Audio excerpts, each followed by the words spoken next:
नमस्कार सबाइके वेलकाम जानिए आमार आज के रेसिपि शुरू करछि। आमार आज के रेसिपि इलिश माछ भापा। इलिश माछ भापा आमादेर सकलेर खूबई पछंदेर एकटा रेसिपि।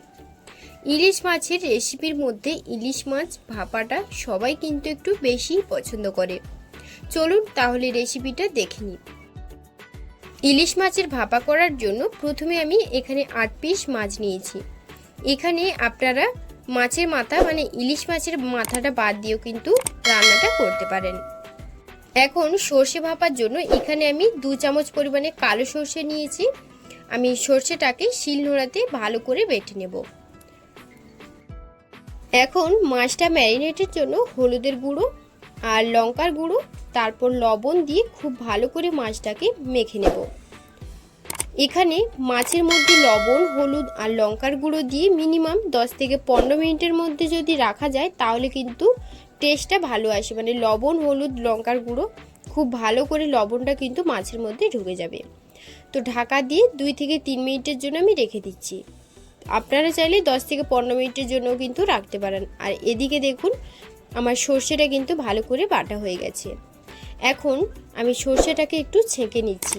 এতে করে সরষের যে কালো দানাগুলো থাকে খোসাগুলো সেই খোসাগুলো কিন্তু অনেক সময় দেখবেন খোসাগুলো শুদ্ধ কিন্তু তরকারিতে দিলে অনেক সময় বিভিন্ন মানে গ্যাস অ্যাসিডিটির সমস্যা হতে পারে। সেই জায়গায় আপনারা এই স্টেপটা কিন্তু ফলো করে দেখতে পারেন। অল্প জল দিয়ে খুব ভালো করে মিশিয়ে আমি সরষের পাল্পটাকে বের করে নিয়েছি। তারপর হলুদের গুঁড়ো আর কালো জিরে দিয়ে দিলাম। তারপর ম্যারিনেট করে রাখা মাছটা দিয়ে দিলাম। দেওয়ার পর আমি দিয়ে দিচ্ছি সরষে আর কয়েকটা চিরা কাঁচা লঙ্কাও দিয়ে দিচ্ছি। দেওয়ার পর ঢাকনা বন্ধ করে কড়াইতে জল আগে থেকেই বসিয়ে রেখেছিলাম, গরম হয়ে গেছে খুব ভালো করে। এখন আমি জলের মধ্যে একটা স্ট্যান্ড বসিয়ে আমি 30 মিনিটের মতন রেখে দিয়েছিলাম। তো দেখুন 30 মিনিট পর আমার কিন্তু ইলিশ ভাপাটা একদম রেডি। বেশ কিছুক্ষণ ঠান্ডা হওয়ার জন্য রেখে দিয়েছিলাম। এখন ঢাকনাটা খুলে নিলাম। এখন দেখুন ইলিশ মাছ ভাপাটা আমার একদম রেডি হয়ে গেছে। দেখতে তো ভীষণই সুন্দর হয়েছে, তবে লবণটা আপনারা একটু টেস্ট করে নেবেন। বেশ গরম ভাতের সাথে আপনারা পরিবেশন করুন ইলিশ মাছ ভাপা। আপনারা কড়াইয়ে পরিবর্তে প্রেসার কুকার কিংবা ভাতের মধ্যে দিয়েও বানাতে পারেন, তবে প্রেসারে দিলে 2 থেকে 3টে সিটি দিয়ে দেবেন।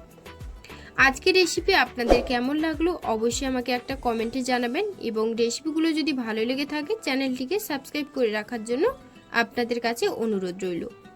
সবাই ভালো থাকবেন, সুস্থ থাকবেন।